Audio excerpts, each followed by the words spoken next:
How to stop Islamization. Throughout history, European civilization has repeatedly endured revolutions, wars, and brutal regimes, leading to the mass extermination of its finest representatives and the destruction of great cultural monuments. However, none of these historical blows threatened the foundations of civilization. But since the mid-20th century, European civilization has faced a unique challenge that threatens its very existence. This challenge involves two processes: mass immigration of anti-civilizational ethnic groups from Asia and Africa, and Islamization, since the overwhelming majority of migrants are Muslim. The first process leads to the replacement of the peoples of the European race by anti-civilizational ethnic groups. The second, to the spread of Islam in the European space. The anti-civilizational nature of Islam was described back in the early 20th century by the French Orientalist André Servier in his book Islam and the Psychology of Muslims. Quote, "Islam was not a torch, but an extinguisher. Conceived by a barbarian mind for a barbarian people, it was and remains incapable of adapting to civilization. Wherever Islam has dominated, it has broken the impulse towards progress and checked the evolution of society." End of quote. Moreover, Muslim migration brings with it crime and terror, intolerance of other religions and dissenters, contempt for women and the human person, tribal customs, and Sharia law. As a result, civilized populations are forced to leave areas with high Muslim concentrations. Evgeny Gilbo spoke about the scale of the impending catastrophe in his lecture. Quote, "Europe is rapidly being flooded with ethnically alien elements. They form pockets of chaos that gradually expand, capturing ever new territories. Over time, the migrants will establish their own cultural hegemony and displace the indigenous population, exterminating or assimilating them." End of quote. Today, Europe is repeating the fate of the Christian Middle East, where the indigenous Christian population has either become an oppressed minority, as in Egypt, or been completely annihilated by Muslim invaders, as in Syria and Iraq. How can we avoid the impending catastrophe? Is it possible to stop the destructive process of Islamization? The answer is yes. This process can be stopped and even reversed.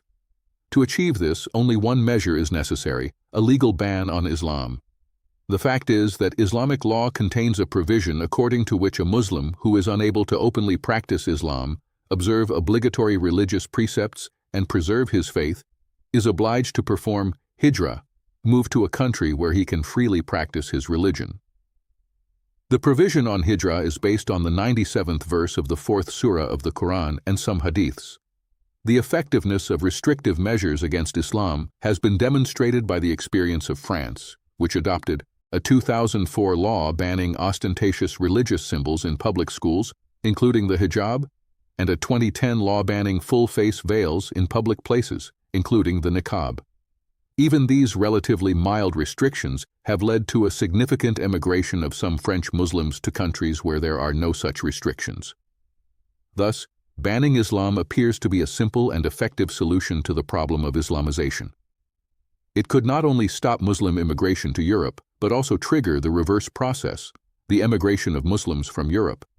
The next question that needs to be answered is, are there legal grounds for banning Islam? The answer is yes.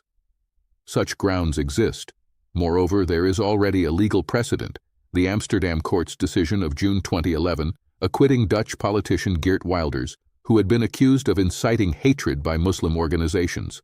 Specifically, Wilders was accused of comparing Islam to fascism and the Quran to Adolf Hitler's Mein Kampf. A renowned Arabist, Dr. Hans Janssen, professor of Islamic philosophy at Utrecht University, testified as Wilders' witness at the trial. In his testimony, Dr. Janssen stated that the Quran contains more anti-Semitic statements than Mein Kampf. The Quran imperatively calls Muslims to violence. Jihad, the war for Islamic world domination, is the duty of Muslims. There are moderate Muslims, but no moderate Islam. There is no fundamental difference between good and bad Islam. The similarity between Islam and fascism lies in the fact that both teachings are intolerant of dissent and call for reprisals against dissenters, and no other religion strives for dominance as much as Islam. The court found Dr. Hans Janssen's testimony convincing and acquitted Geert Wilders of all charges. Thus, opponents of Islamization received legal confirmation that the main book of Islam, the Quran, is more radical than the main book of Nazism, Mein Kampf, and Islamic teaching is more radical than the ideology of Nazism. With such a compelling argument, defenders of European civilization have the right to seek a legislative ban on Islam in European countries where Nazism is prohibited by law or whose populations suffered under Nazism. Conclusion. Naturally, the fight to ban Islam will meet resistance from its European allies, including the British ruling class, which views Islamization as a catalyst for its globalist projects, the Fabian Society and its affiliated Labour Party, which initiated and oversaw the Islamization process, the Anglo-French Rothschild Group, which finances Islamization, and the left-wing parties of the Socialist International, which are implementing the Fabian Society's Islamization policies in their countries. However, within every nation in Europe, there are forces ready to defend both the future of their people and of European civilization as a whole. Islam's European allies call them populists and far-right. Therefore, the fate of European civilization depends first and foremost on the peoples of Europe themselves, on their will to live, on their choice between life and death. As it says in Deuteronomy, "I have set before you life and death, blessing and curse. Therefore choose life, that you and your offspring may live." A link to the article with sources is provided below this video.